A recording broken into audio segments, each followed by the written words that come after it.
இந்த வழிபாட்டை நாம் ஆரம்பிக்க போகிறோம். நமது ஆரம்பம் பிதா குமாரன் பரிசுத்த ஆவி ஆகிய திரேக நாமத்தில் உள்ளது. ஆமென்.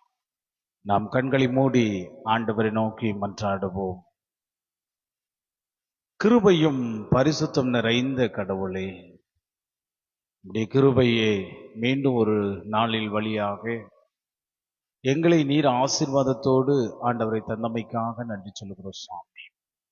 குறிப்பாக ஒரு சந்தியின் நாட்கள் வழியாக இந்த 10வது நாளிலே ஆண்டவருடைய பிள்ளைகளாக நாங்கள் தொழுகைக்கு முன்பாக சிலுவை என்கிற பயனும் சிலுவை என்கிற தியானத்தின் வழியாக ஆண்டவரை உம்மை போற்றி வணங்கவும் உம்மை ஆராதிக்கவும் இந்த நாளிலே எங்களை தந்தமைக்காக நன்றி சொல்கிறோம் சுவாமி. கடந்த இரவு முழுவதுமாய் உம்முடைய கரத்தினாலே சுகபத்திரமாய் பாதுகாத்து ஆசீர்வதித்து எல்லாவற்றுக்கும் மேலாக உம்முடைய தெய்வீக கிருபை எங்களுக்கு தந்தமைக்காக நன்றி சொல்கிறோம் சுவாமி. குறிப்பாக இந்த நாளிலே கூட நாங்கள் பாடுகிற பாடல்களும் ஆண்டவருடைய திருச்செய்தியும், குறிப்பாக எங்களுடைய அருமை சார் ரவிக்குமார் சார் வழியாக கேட்கிற உடைய வார்த்தையும் உடைய கரத்தில் வைத்து ஜெபம் செய்கிறோம். கர்த்தருடைய ஆசீர்வாதத்தினாலே இந்த நாளில் எங்களுக்கு ஆசீர்வாதமாய் உடைய வார்த்தையும் வசனத்தையும் இந்த காலை வேளையிலே கேட்டு அது ஆசீர்வாதத்தோடு உம்முடைய கரம் எங்களை வழிநடத்த வேண்டும் என்று இந்த ஜெபத்தை இயேசுவின் நாமத்தினாலே வேண்டிக் கொள்கிறோம் கர்த்தாவே. ஆமென்.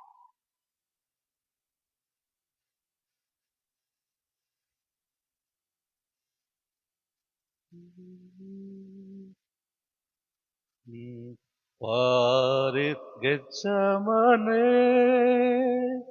பூங்காவில் என்னே சரையே, பாவி எனக்காய் வேண்டுதல் செய்திடும் சத்தம் தோனித்திடுதே. பாரித் கெத்சமனே பூங்காவில் என்னே சரையே, பாவி எனக்காய் வேண்டுதல் செய்திடும் சத்தம் தோனித்திடுதே. தேகமெல்லாம் வருந்தி சோகமடைந்தவராய், தேகமெல்லாம் வருந்தி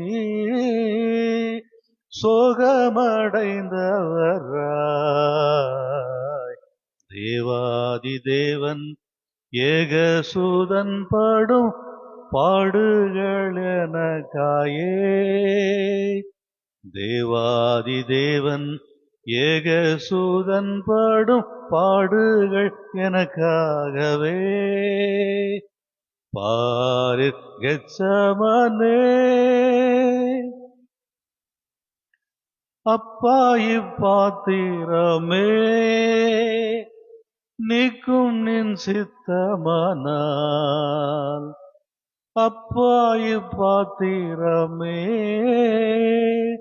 நீக்கும் நின் சித்தமானால், எப்படியும் முன் சித்தம் செய்ய என்னை தத்தம் செய்தேன் என்றாரே, எப்படியும் முன் சித்தம் செய்ய என்னை தத்தம் செய்தேன் என்றாரே. பாரித் கெத்சமனே இரத்தத்தின் வேர்வையாலே மெத்தவுமே நனைந்தே, இரத்தத்தின் வேர்வையாலே மெத்தவுமே நனைந்தே, இம்மானுவேல் உள்ளம் உருகியே வேண்டுதல் செய்தனரே, இம்மானுவேல் உள்ளம் உருகியே வேண்டுதல் செய்தனரே. பாரித் கெத்சமனே என்னையும் தம்மை போல மாற்றும் இம்மானேசத்தை, என்னையும் தம்மை போல மாற்றும் இம்மானேசத்தை எண்ணி எண்ணியே உள்ளம் கனிந்து நான் என்றும் புகழ்ந்திடுவேன். எண்ணி எண்ணியே உள்ளம் கனிந்து நான் என்றும் புகழ்ந்திடுவேன்.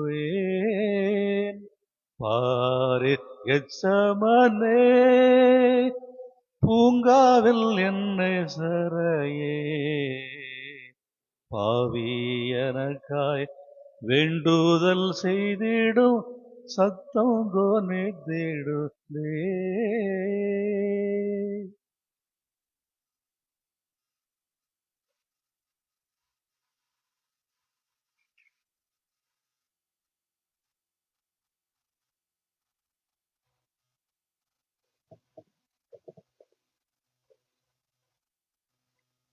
நேற்றும் இன்றும் என்றும் மாறாதவராகிய கர்த்தராகிய இயேசு கிறிஸ்துவின் இனிய நாமத்திற்கு துதி கன மகிமை உண்டாவதாக. இந்த அருமையான அதிகாலை வேளையில் ஒரு சந்தியின் நாட்களில் கர்த்தருடைய வசனத்தை தியானிக்கவும் அதை உணர்ந்து அதன்படி ஜீவிக்கவும் கர்த்தர் தந்த பெரிதான கிருபைக்காக நான் கர்த்தரை ஸ்தோத்திரிக்கிறேன். இந்த வாய்ப்பை தந்த போதகருக்கும் சபையின் சபையின் மூப்பர்களுக்கும் மற்றும் அனைவருக்கும் என் மனமுவந்த நன்றியை நான் தெரிவித்துக் கொள்கிறேன். இந்த நாளிலும் கர்த்தரை நோக்கி நாம் ஜெபத்தோடு ஆரம்பிப்போம். இரக்கம் நிறைந்த அன்புள்ள இயேசு சுவாமி, எங்கள் சுய பலத்தினாலோ சுய ஞானத்தினாலோ அல்ல சுவாமி, கிருபை நிறைந்த உம்முடைய இரக்கங்களினால் உம் வசனங்களை அறிந்து உணர்ந்து அதன்படி ஜீவிக்க எங்களை ரட்சித்தருளும். கர்த்தராகிய இயேசு கிறிஸ்துவின் இனிய நாமத்தில் வேண்டிக் கொள்கிறோம் பிதாவே, ஆமென். இந்த நாளின் அதிகாலை தியானத்திற்கான தலைப்பு சிலுவையும் ஞானமும். இந்த ஒரு சந்தியின் காலங்களில் நாம் சிந்திக்கும் அனைத்து காரியங்களும் கர்த்தராகிய இயேசு கிறிஸ்துவை நோக்கி சிலுவையின் அடிப்படையில் அமைந்திருக்கிறது. ஆனால் இந்த காலகட்டங்களில் நம்முடைய ஜெபங்களில் குறைவாக நாம் கேட்கும் ஒரு காரியம் என்னவாயிருக்கும் என்றால் அது ஞானம்.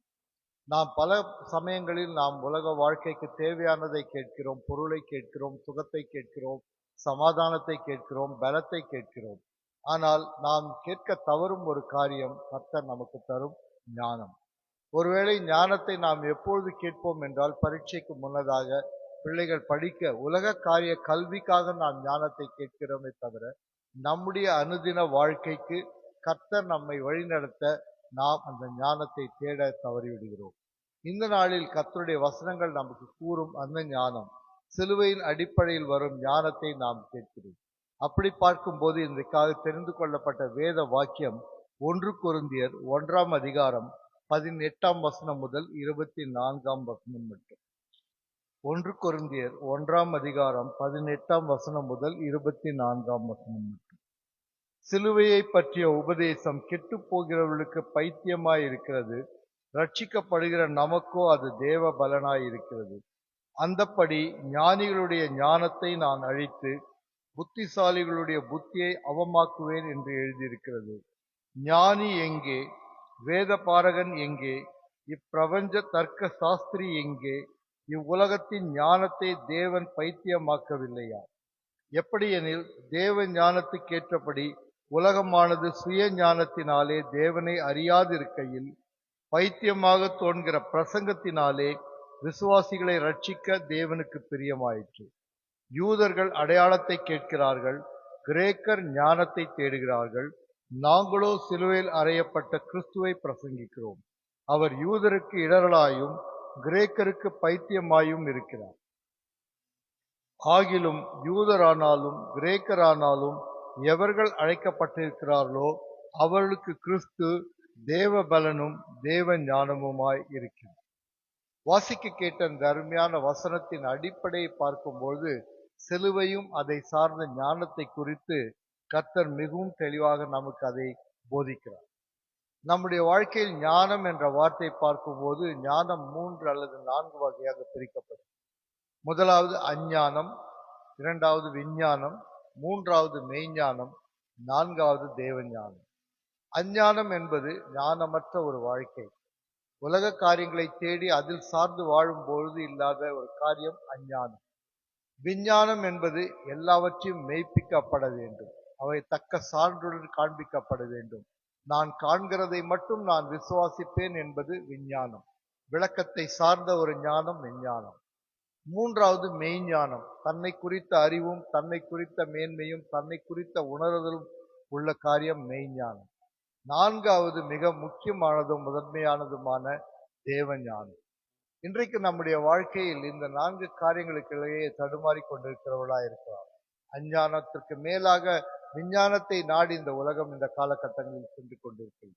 எல்லாம் விஞ்ஞானத்தினால் சாத்தியம், எல்லாம் விஞ்ஞானத்தினால் அறிந்து கொள்ள முடியும், எல்லா கேள்விகளுக்கும் விஞ்ஞானத்தில் பதில் உண்டு என்று நாம் தேடிக்கொண்டிருக்கிறோம். ஆனால் வேத வசனம் தெளிவாக சொல்லுகிறது, ஞானி எங்கே? வேத பாரகன் எங்கே? தர்க்க சாஸ்திரி எங்கே? கர்த்தர் இந்த உலகத்தின் ஞானங்களை பைத்தியமாக்கவில்லையா? இன்றைக்கு நாம் சுற்றி காணும் பொழுது இந்த உலக காரியங்கள் நமக்கான வாழ்வின் அர்த்தங்களை தெளிவுபடுத்த போகிறது. உலகின் தேவைகளுக்கு இந்த ஞானம் தேவைப்படலாம், அல்லது இந்த ஞானம் போதும் என்று நாம் நிற்கலாம். ஆனால் நம்முடைய கிறிஸ்தவ ஆத்தும வாழ்க்கைக்கு நமக்கு தேவையானது தேவ ஞானமாய் இருக்கிறது. அப்படி என்றால் அந்த தேவ ஞானம் நமக்கு எங்கிருந்து கிடைக்கிறது? அதில் நாம் வசனத்தை பார்க்கும்பொழுது 18ஆம் வசனம், சிலுவையை பற்றிய உபதேசம் கெட்டு போகிறவர்களுக்கு பைத்தியமாய் இருக்கிறது, ரட்சிக்கப்படுகிற நமக்கோ அது தேவ பலனாய் இருக்கிறது. சிலுவை என்றால் என்ன? கிறிஸ்தவர்களாகிய நாம் ஒரு பெரிய அடையாளம் இந்த உலகத்தில் காண்பிப்பது சிலுவை. சிலுவை அணிந்த ஆபரணம் அல்லது நகை, அல்லது சிலுவை கைகளில் விரலில் உள்ள மோதிரங்களில் உள்ள சிலுவை, அல்லது நம்முடைய வாழ்க்கையில் நாம் எடுத்து செல்லும் சிலுவை. இப்படி சிலுவையின் அடிப்படை யார் பார்த்தாலும் இந்த சிலுவை பார்க்கும்போது இது கிறிஸ்துவன் என்று கூறப்படுகிறது. ஆனால் இந்த சிலுவை என்பதின் அர்த்தம் என்ன? இந்த சிலுவையின் அடிப்படையை பார்க்கும்போது எந்த காரியத்திற்காக அந்த சிலுவை உபயோகப்படுத்தப்பட்டது? ஆதியில் 2 காரியங்கள். ஒன்று, அது தண்டனைக்குரிய சின்னமாக கருதப்பட்டது. அந்த தண்டனைக்குரிய சின்னம் தவறுகளின் தண்டனைக்குரிய சின்னமாக கருதப்பட்டது. ஆனால் கர்த்தராகிய இயேசு சிலுவை மரத்தில் ஏறி ரத்தத்தை சிந்தி, அந்த ரத்தம் நமக்காக தரையில் சிந்தப்படும் போது அந்த சிலுவை பாவ மன்னிப்பாய் நமக்காய் கர்த்தர் சிந்தின ரத்தமும் பாவத்திலிருந்து நாம் மீட்கப்பட்ட ரட்சிப்பின் சின்னமாக மாறிவிடுகிறது. ஆக இன்றைக்கு நம்முடைய வாழ்க்கையில் சிலுவை என்ற ஒரு பதம் அல்லது சிலுவை என்ற ஒரு பொருளை பார்க்கும்போது நமக்கு அது நினைவூட்டுவது ரட்சிப்பு.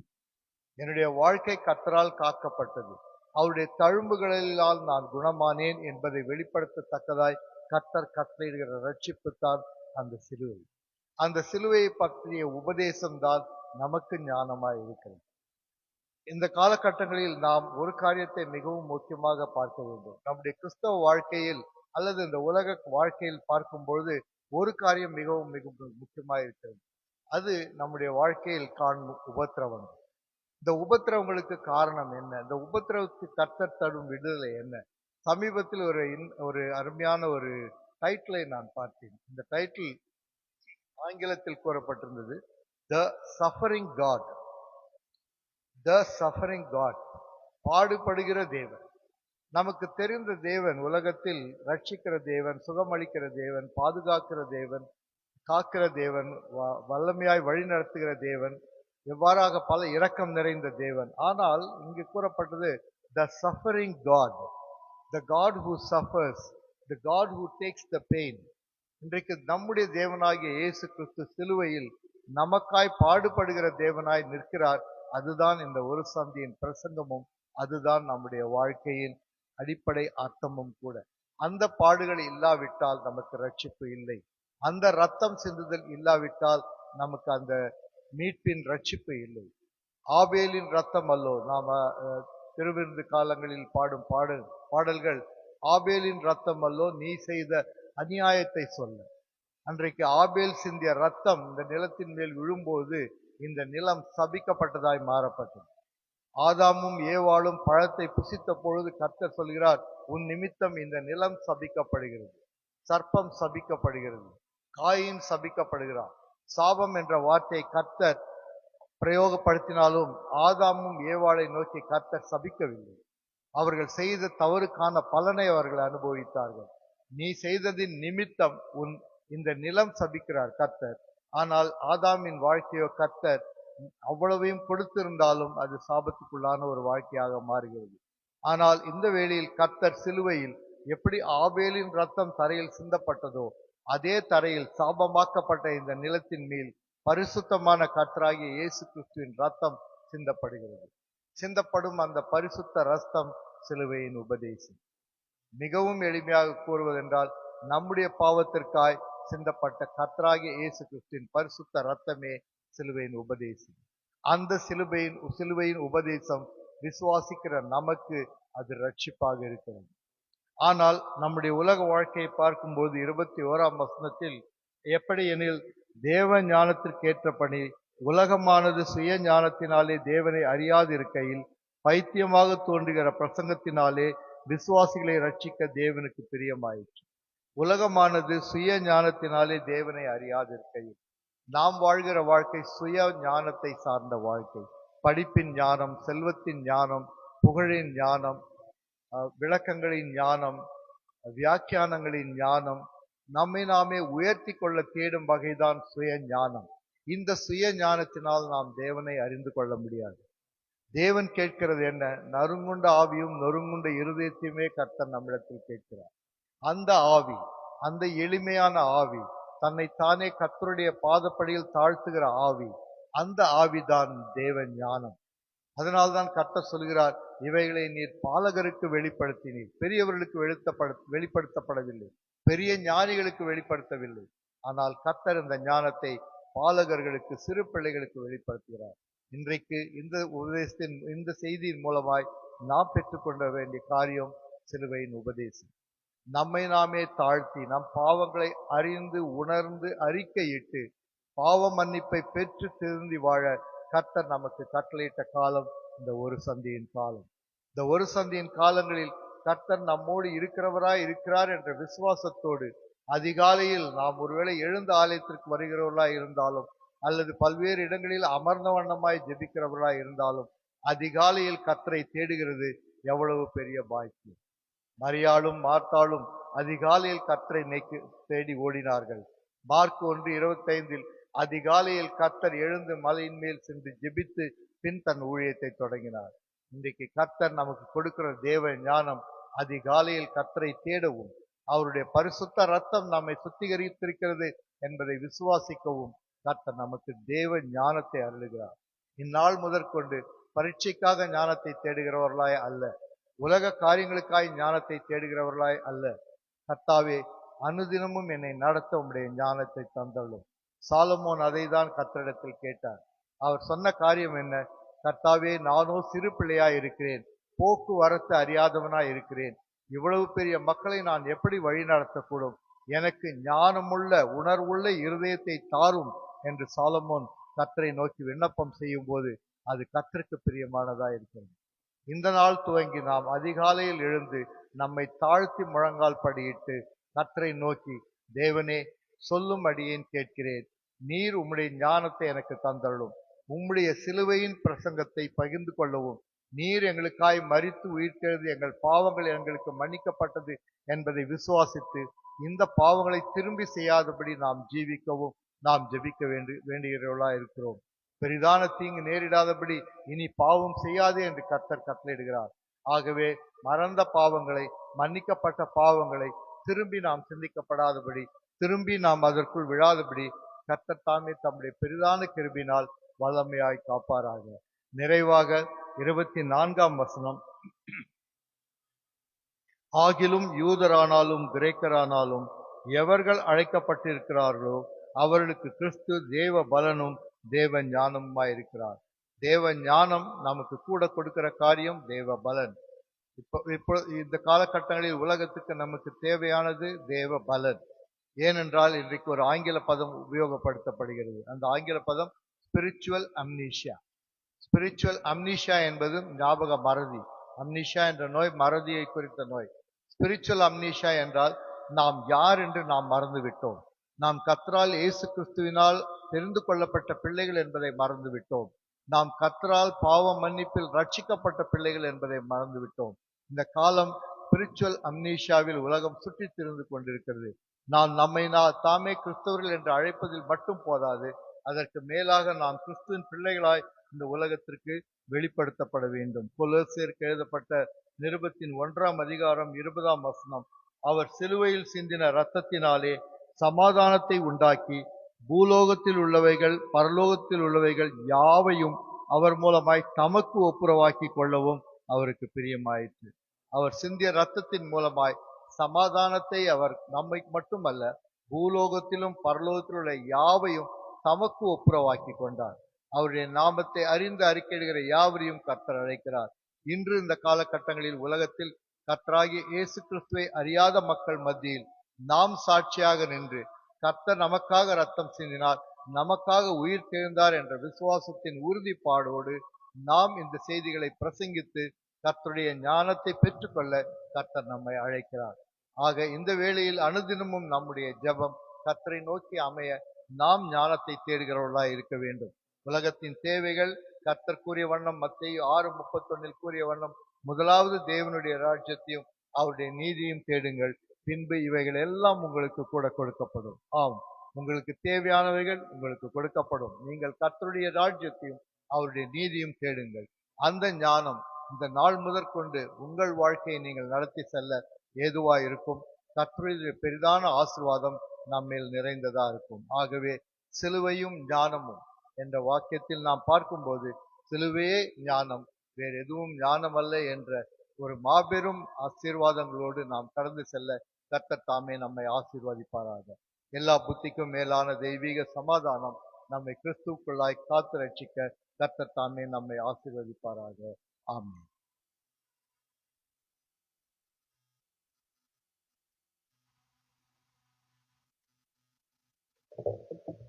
ஜெபம் செய்வோம். என் ஞான கல்வி செல்வங்கள் எல்லாம் ஒன்றுமில்லை குப்பை என் எண்ணுகிறேன்.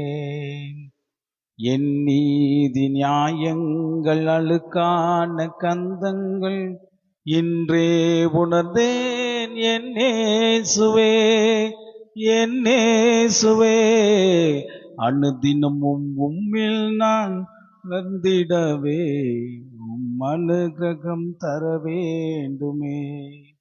என்னால் ஒன்றும் கூடாதையா, எல்லாம் உம்மால் கூடும்.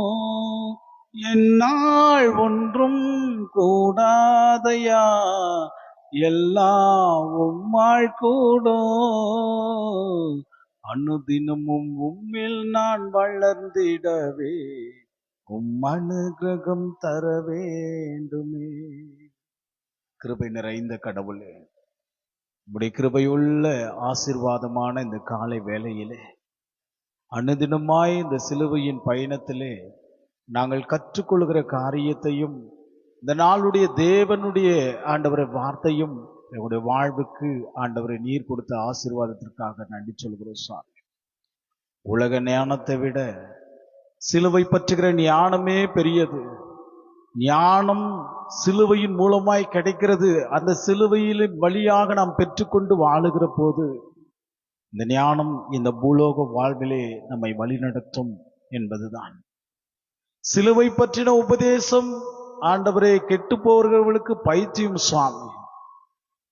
அதை நாங்கள் ஏற்றுக்கொண்டு ஆண்டவரை சிலுவைக்கு முன்பாக எங்களுடைய வாழ்வு இருந்தால் அது தேவன் கொடுக்கிற பலமாயிருக்கும் என்பதுதான் சுவாமி. இந்த உபதேசத்தை காலை வேளையிலே ஆண்டவரே உம்முடைய திருவார்த்தையே அடியார் வழியாக கேட்டு இந்த சிலுவையின் பயணத்திலே கடவுளே எங்களுடைய வாழ்வும் இணைக்கப்பட்டு ஞானம் பெற்றுக்கொண்டு எங்களுடைய வாழ்வை வழிநடத்துவதற்கு உங்களுடைய ஒத்தாசை அருள வேண்டும் என்று இந்த காலை வேளையில் நாங்கள் வேண்டுகிறோம் சுவாமி.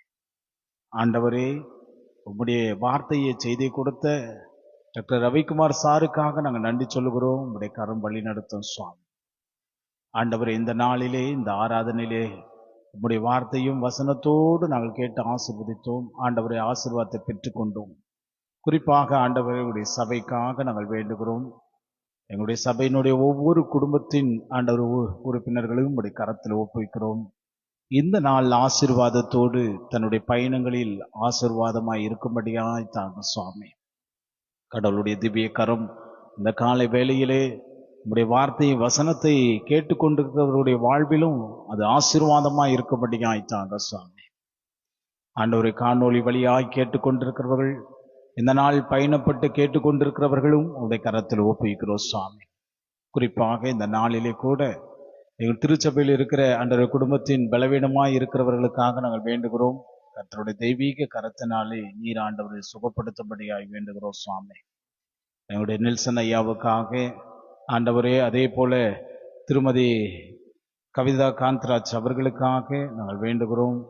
ஆண்டவரே, உம்முடைய திவ்ய கரத்தினாலே நீர் ஆண்டவரே அவர்களை ஆசீர்வதித்து உம்முடைய கரம் சுகத்தின் பலத்தை கொடுங்க சுவாமி. இந்த நாளிலே ஆண்டவரே, இதோ சின்ன சின்ன விதமான பலவீனத்தோடு இருக்கிறவர்களுக்காக வேண்டுகிறோம். ஜுரத்தினாலே ஆண்டவரே, தன்னுடைய உடல் சோர்வுனாலே இருக்கிறவர்களுக்காக வேண்டுகிறோம். கர்த்தர் தெய்வீக கிருபையினாலே நல்ல சுகத்தின் பலத்தையும் உம்முடைய கரம் தந்து வழிநடத்தும் சுவாமி. குறிப்பாக ஆண்டவரே, எங்களுடைய சபையினுடைய தலைவருக்காக நாங்கள் வேண்டுகிறோம். உம்முடைய கரம் ஆண்டவரே ஆசீர்வாதத்தோடு ஆண்டவரே இந்த நாளிலே கூட சிரமம் பாராமல் ஆண்டவருடைய ஆலயத்துக்கு வந்து இந்த ஊழியத்தில் பங்கு பெற்று ஆண்டவரே உம்முடைய கரம் அவரையும் நீர் ஆண்டவரை ஆசீர்வதிக்காக நன்றி சொல்கிறோம் சுவாமி.